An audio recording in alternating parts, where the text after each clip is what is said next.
Basta, ya no más irresponsabilidad. En Ecuador no hay presidente. Quizá en unos días el coronavirus solo sea un horrible recuerdo para todos. Quizá disminuirá el impacto mundial y las muertes cesarán por fin. O quizás en algunos años el cuerpo humano genere defensas inmunes que detengan al virus más letal del siglo XXI.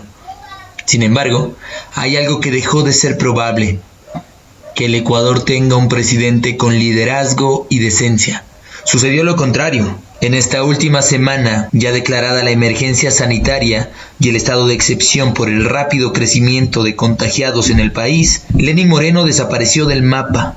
No solo que carece de liderazgo y credibilidad, sino que en los últimos días ha aumentado el repudio en su contra, por poner la deuda externa por encima de la vida de los ciudadanos, por mantener un sistema de salud obsoleto y fallido, por divagar en los datos, por carecer de una comunicación eficiente.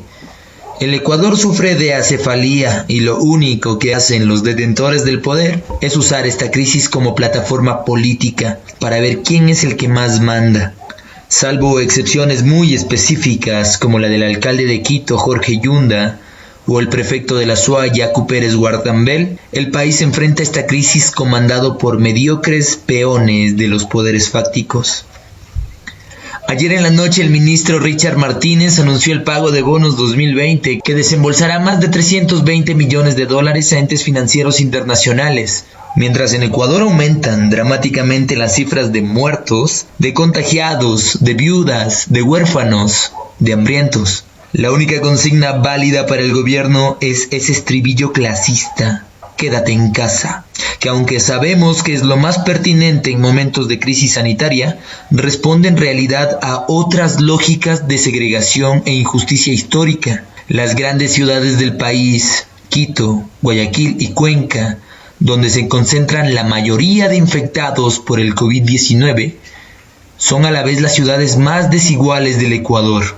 Por eso, si usted, que está leyendo en su casa, goza de un trabajo estable, con salario digno y prestaciones de ley, y que además tiene su casa propia y un ingreso seguro cada mes, pues lo felicito, pero esa no es la realidad de todos. Hay personas que sobreviven en el país con menos de $1 al día.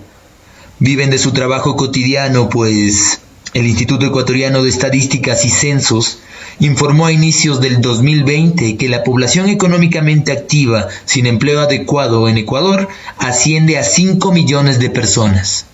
Sí, 5 millones de personas. Más de la mitad de los trabajadores ecuatorianos viven en una situación de vulnerabilidad laboral y deben ganarse la vida de 1000 maneras. Y de esa cifra, casi el 5% de personas viven en el desempleo. ¿Cómo les pedimos a esas personas que se queden en sus casas sin caer en una encrucijada clasista y discriminadora?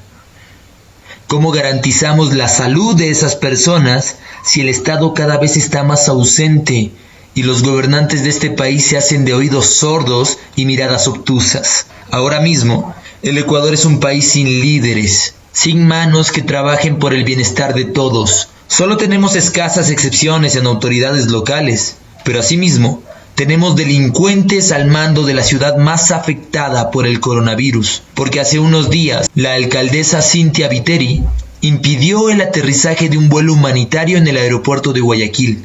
Y eso, queridos lectores, es terrorismo, tipificado en la Constitución y el Código Penal del Ecuador. Y el gobierno, ante este delito flagrante, no hizo más que justificar el accionar de Viteri y mostrar públicamente la doble moral de quienes detentan el poder.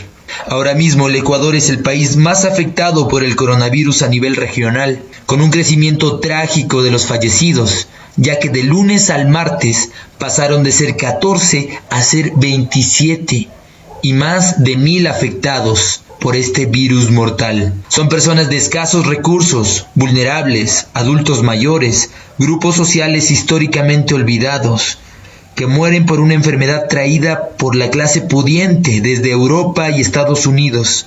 En Ecuador no tenemos presidente, pero tenemos un pueblo digno, cuya fortaleza y unión van a derrotar esta terrible enfermedad. Cuando termine toda esta pesadilla, los ecuatorianos sabremos a quiénes creer. y a quienes echar al olvido. Yo soy Amaru Salas y esto es Contrastes TV, las dos caras de la moneda.